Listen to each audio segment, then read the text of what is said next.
kapal KRI. KRI Beladau. Ya, Beladau. KRI Beladau itu kapal perang itu. Ya. Seru banget waktu itu Pak ya. Wah. Dengan pengamanan yang memakai lengkap senjata, saya ingat banget tuh. Itu kan isinya kan barang-barang yang apa ya? Barang negara. Iya. Yang urgent semua. Urgent, dan tentu Pak Ketua, ini logistiknya presiden, surat suara presiden itu kurang 100 Pak. Wah.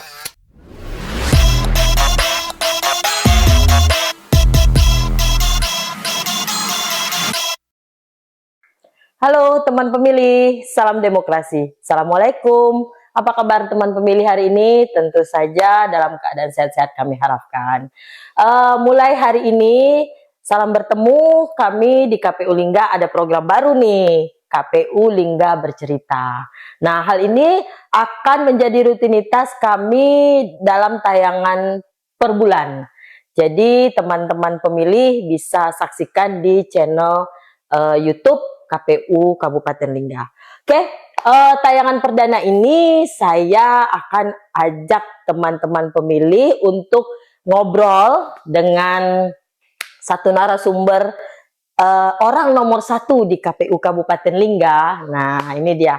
Beliau Ketua KPU Kabupaten Lingga periode 2023-2028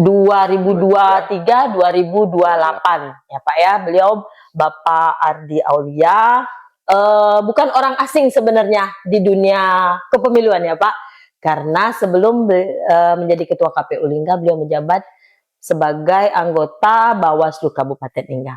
Sehat Bapak? Alhamdulillah. Alhamdulillah. Kita ngobrol-ngobrol hari ini Pak tentang keseruan dari pemilu, terutama nyiapin barang-barang pemilu. Nah, bahasa awamnya barang-barang pemilu ya Pak. Kalau kita di penyelenggara menyebutnya logistik pemilu. Tapi sebelum itu saya tanya dulu nih, teman-teman pemilih juga pasti penasaran. Kegiatan Bapak pasca pemilu dan pemilihan apa aja sih? Wah, ini orang paling sibuk nih di KPU. Silakan, gimana Pak? Kita bercerita. Iya, pasca pemilu KPU hari ini paling sibuk ini ya, melakukan kajian, evaluasi, dan mungkin rutinitas perkantoran, sebagaimana kita mempersiapkan kebutuhan-kebutuhan reguler perkantoran.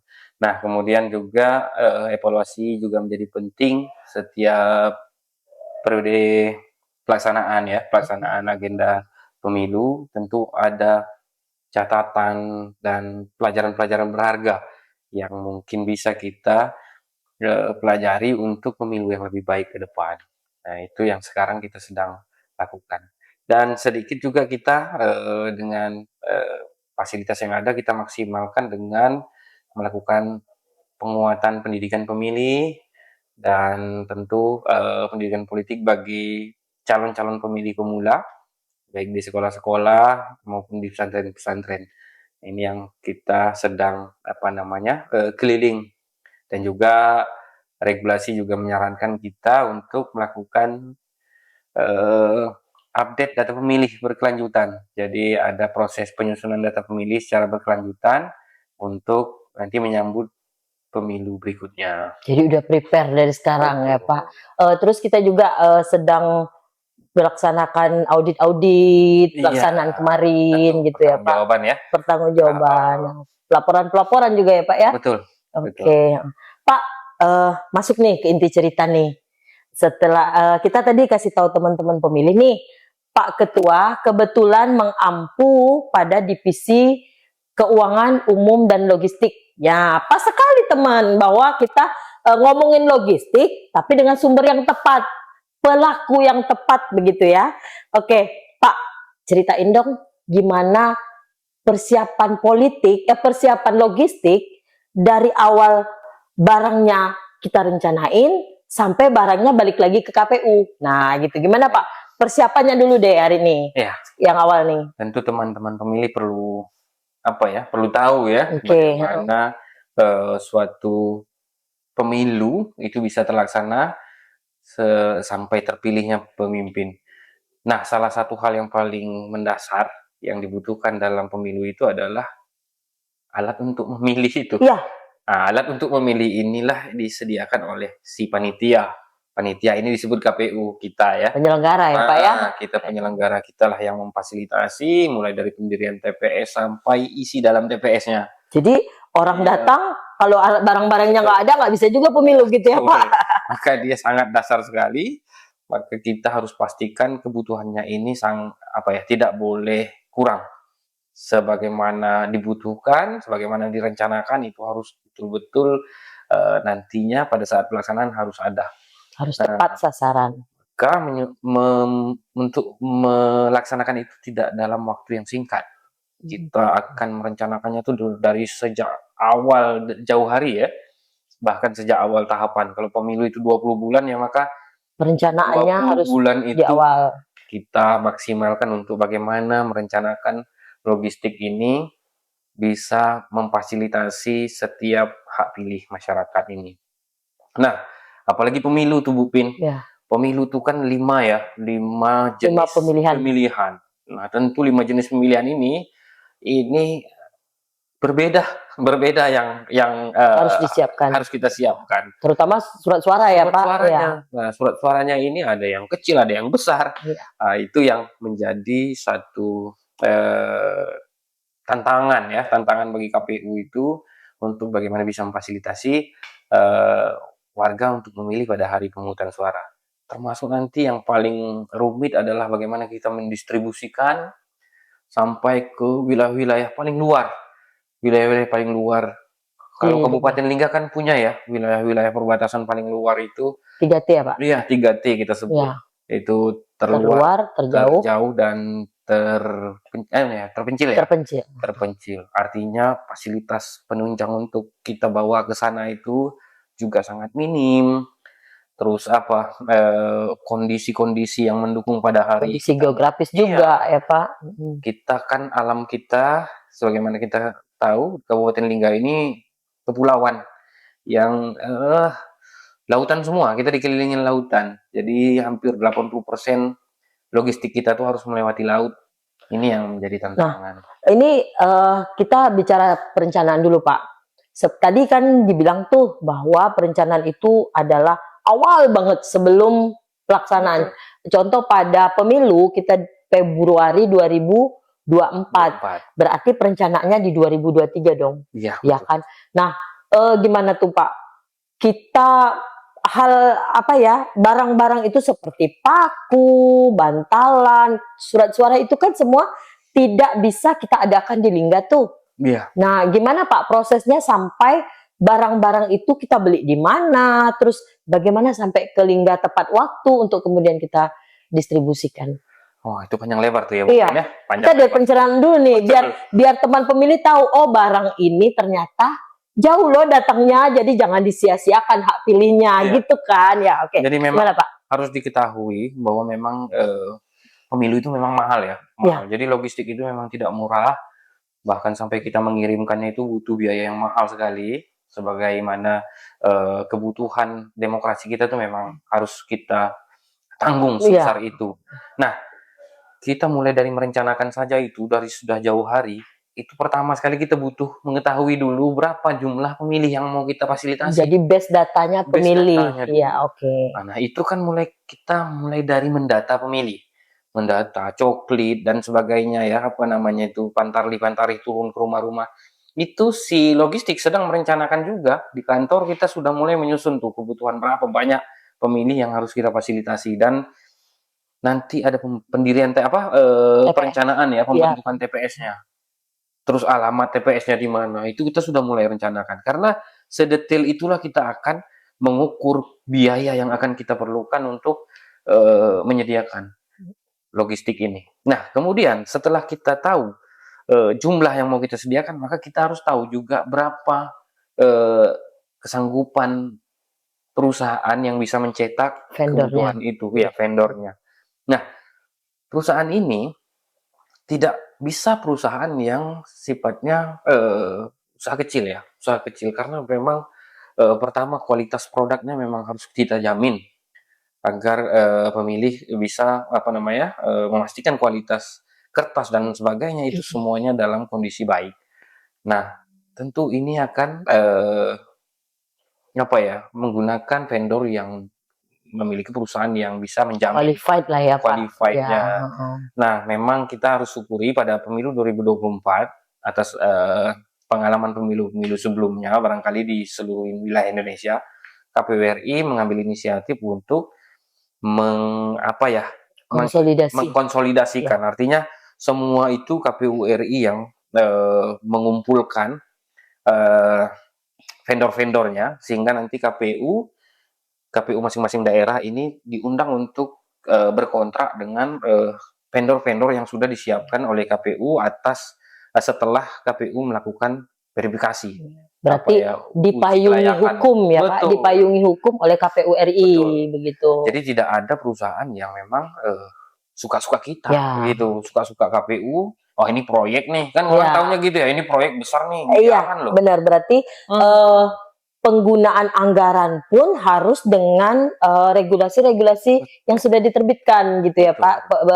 Belanjanya pun nggak bisa sembarangan. Jadi mentang-mentang kita ada di Lingga, oh kita ngambil yang deket aja, nggak gitu ya Pak. Tetap harus konsolidasi oleh KPU RI. Betul. Alhamdulillah, dan sistem penyelenggaraan kita sekarang mulai dari memfasilitasi pemilihan itu sendiri memang sudah sangat akuntabel ya.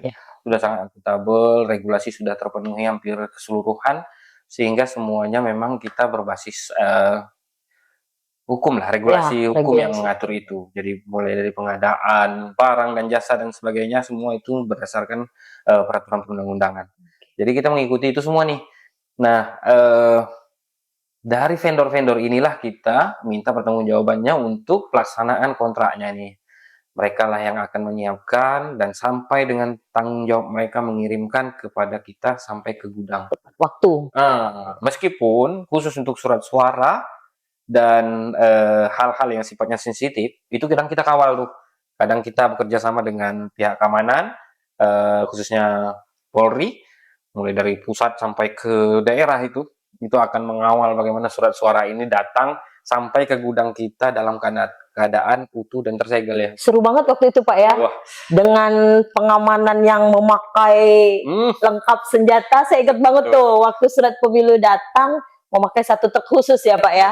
Truk khusus, kemudian dikawal oleh satu pasukan khusus hingga tiba di gudang. Keren banget waktu itu Pak. Nah oke, sekarang kan barang udah nyampe nih Pak di kita. Jadi teman pemilih harus tahu bahwa kenapa persiapannya lebih lama. Karena itu tadi proses pengadaannya terkonsolidasi ya Pak, jauh. Oke, barang udah datang, udah kita prepare. Nah selanjutnya sebelum barang itu didistribusikan ke TPS, KPU ngapain aja nih Pak? KPU punya gudang nih. Betul. Saya dengar-dengar cerita di gudang ini yang paling seru katanya. Gimana tuh Pak? Nah, sebagaimana kita menerima, kalau kita punya satu gudang, itu kan isinya kan barang-barang yang barang negara. Iya. Yang urgent semua. Urgent, dan tentu pada hari itu dikawal ketat oleh pihak keamanan, polisi, TNI, semuanya, termasuk pemerintah daerah. Kita membantu KPU untuk melakukan pengamanan terhadap segala logistik pemilu yang ada di gudang KPU ini. Nah, memang seru sekali. Di situ juga kita coba memfasilitasi, memaksimalkan ya masyarakat kita untuk melipat. Masyarakat Lingga kita kemarin pada pemilu kita gunakan sekitar 40-an ya. 43 orang. 43 orang ya. 43 orang yang bekerja di gudang. Melipat. Itu nggak sembarang-sembarang ya. Itu betul-betul kita seleksi orangnya, yang betul-betul orang-orang yang bisa kita jamin netralitasnya. Itu juga diverifikasi oleh kepolisian ya Pak? Iya, itu kita minta polisi itu pada saat masuk ke dalam gudang itu sudah dapat sterilisasi dari polisi. Mereka akan mengecek setiap petugas pelipat surat suara itu agar memastikan surat suara ini jangan sampai tercoblos duluan ya. Kita kan sering tuh dengar isu-isu yang mengatakan surat suara ini terjadi di sini, padahal seketat itu gitu ya Pak penjagaan untuk pelipat masuk itu pakai metal detektor ya Pak. Kemudian Polwan juga bagian perempuan memeriksa body. Jadi memang CCTV juga standby pada waktu itu di gudang. Dan kita sangat detail ya, sangat detail. Tidak boleh makanya kita tidak bisa kerja itu kayak di pabrik itu main lempar-lempar gitu, Oh, nggak bisa. iya. Jadi kita betul-betul mainnya tuh tahap per tahap itu memang betul-betul harus Harus rapi, iya, fix, dan tepat sasaran. terkawal. Ya. Iya, terkawal, terdokumentasi, tercatat dengan rapi, sehingga kita bisa di akhir sebelum kita kirim barang ini, kita bisa pastikan ini tidak salah kirim. Oh, Nah, itu salah satu mitigasi yang Iya. paling sering ya kita KPU di tempat lain mungkin sering alami kesalahan dalam pengiriman dan sebagainya. Termasuk KPU Lingga juga punya beberapa pengalaman yang mungkin dalam kondisi itu tidak seburuk di daerah lain barangkali. Tapi paling tidak itu menjadi satu upaya kita memitigasi ada persoalan ini yang akan kita hadapi jika kita tidak teliti dalam melakukan proses manajemen logistik ini. Berarti KPU Lingga harus punya data yang akurat. Betul. Untuk TPS ini jumlahnya berapa, Betul. kemudian pendistribusiannya harus lengkap dan tepat sasaran ke TPS Iya. tersebut gitu ya Pak. Betul. Berarti packing di gudangnya harus lebih lebih teliti, petugas-petugas gudangnya harus lebih teliti gitu ya Iya. Pak. Bahkan surat suara itu ukuran jumlah kelebihan surat suara dalam satu TPS itu juga sudah harus dipastikan, tidak boleh sembarangan lebih. Iya. Jadi diatur dalam undang-undang itu lebihnya hanya bisa 2% dari jumlah pemilih yang ada di TPS itu. Jadi tidak apa TPS itu jumlahnya berapa. Jadi setiap TPS itu beda-beda. Kalau TPS-nya isi 300 pas, maka jumlah surat suara yang lebih hanya 6. 2% dari 300 itu hanya 6 lembar. Nah itu yang kelebihannya itu digunakan untuk apa Pak? Iya, ini untuk mengcover nanti ada pemilih yang di luar pencatatan kita. 300 itu kan itu pemilih dalam DPT ya.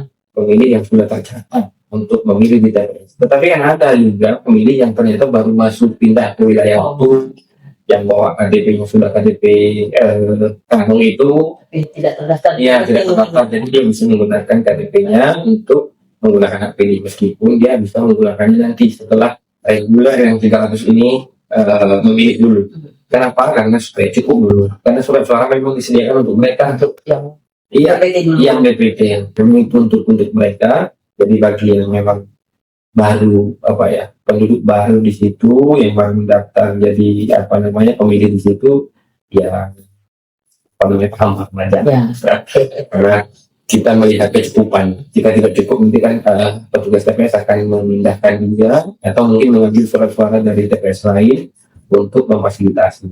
Yang pasti KPU berusaha maksimal ya untuk memastikan setiap pemilih dapat menggunakan. Tadi udah masuk nih barang ke gudang, persiapan distribusi. Nah ini bagian ini yang paling seru nih Pak. Mengingat Kabupaten Lingga tadi kan di awal kita bilang terpecah pulau-pulau, itu tantangan tersendiri pasti untuk KPU Lingga dalam mendistribusikan. Karena H-1 barang ini harus sampai ke TPS. Begitu ya Pak? Aturannya H-1. Gimana tuh Pak? Paling seru distribusinya gimana? Ini saya ceritanya paling seru nih. Pemilu dan pemilihan nih. Jadi untuk mendistribusikan itu juga kita merencanakan ya dari jauh hari ya.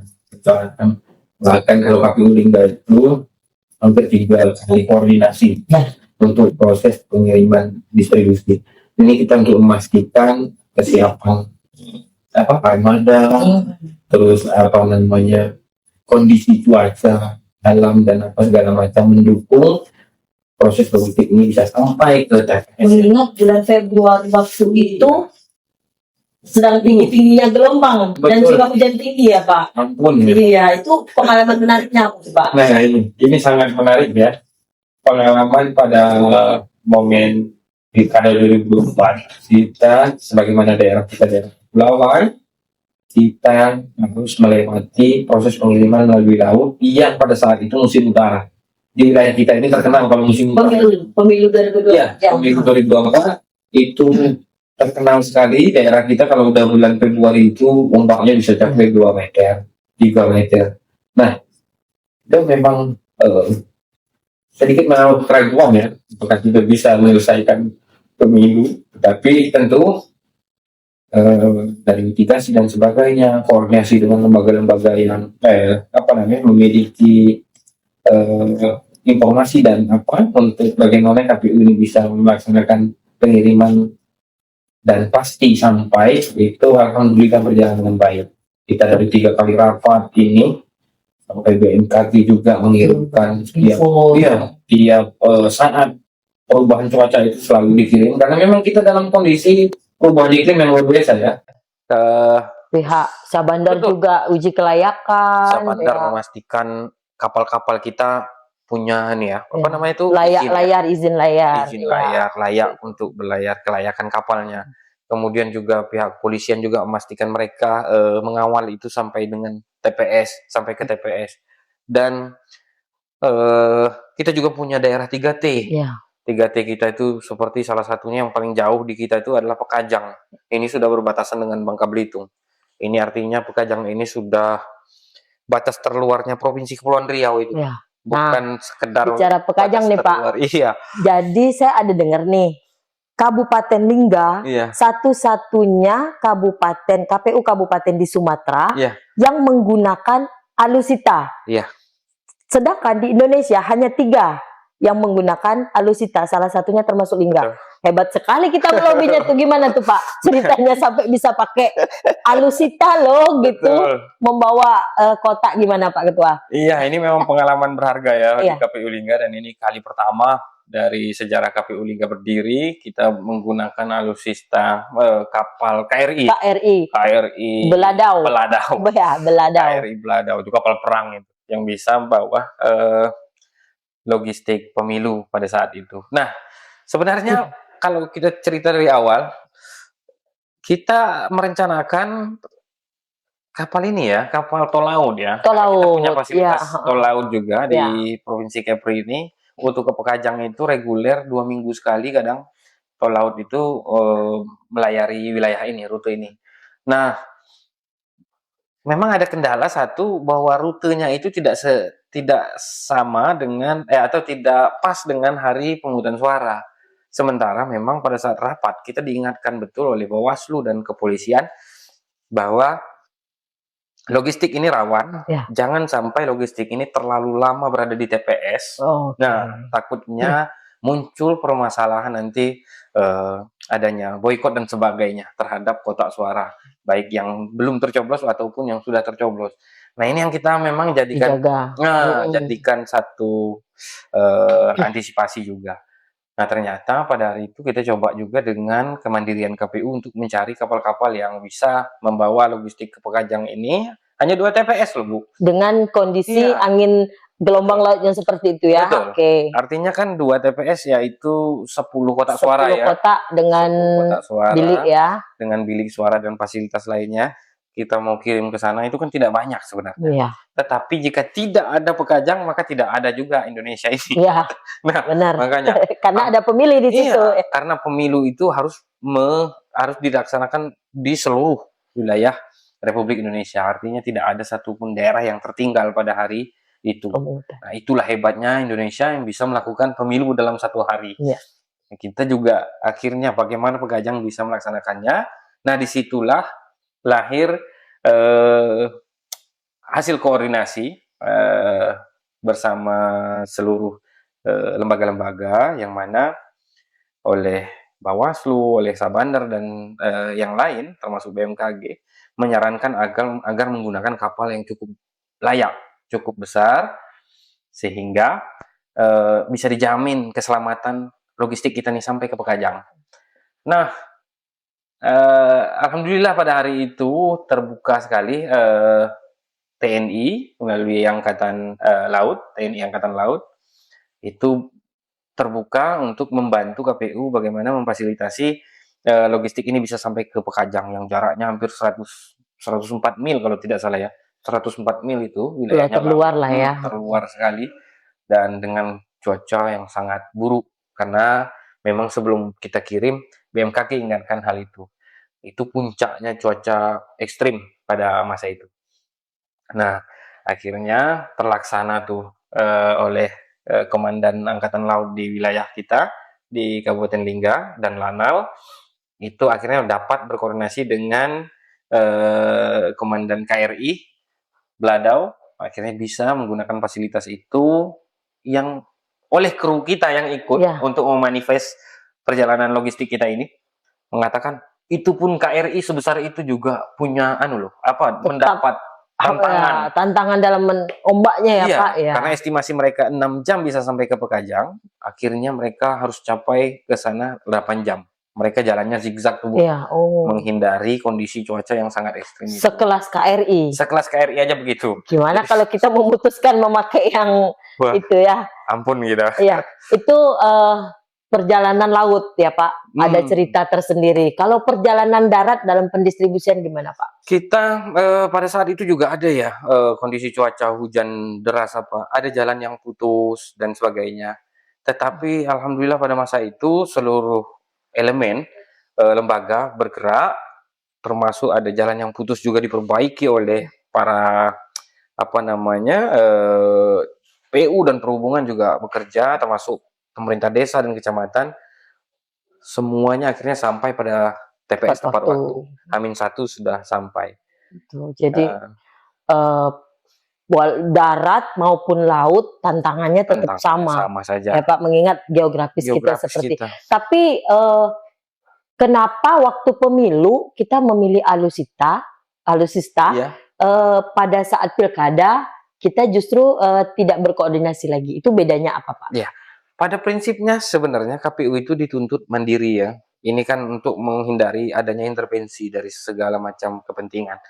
Kita nggak bisa kita nggak tahu dari mana datang itu nanti intervensi itu, tapi setidaknya kalau KPU bisa bekerja mandiri maka itu jauh lebih baik.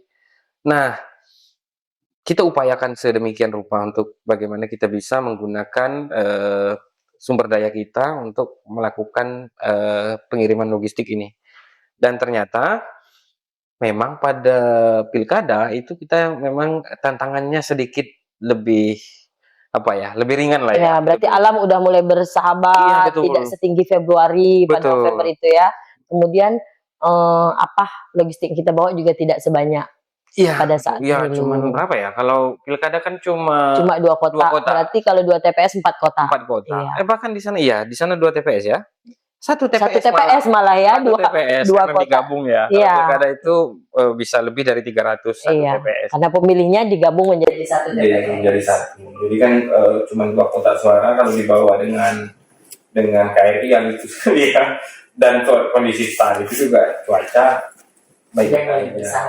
Jadi intinya pada saat logistik itulah kita mencurahkan segala daya upaya, karena momennya di situ ya Pak. Momennya adalah saat barang itu sampai tepat waktu, orang mencoblos dan kembali ke kita tepat waktu. Nah ini cerita penutup nih, barang itu balik lagi untuk dihitung di sini, gimana tuh Pak? Iya.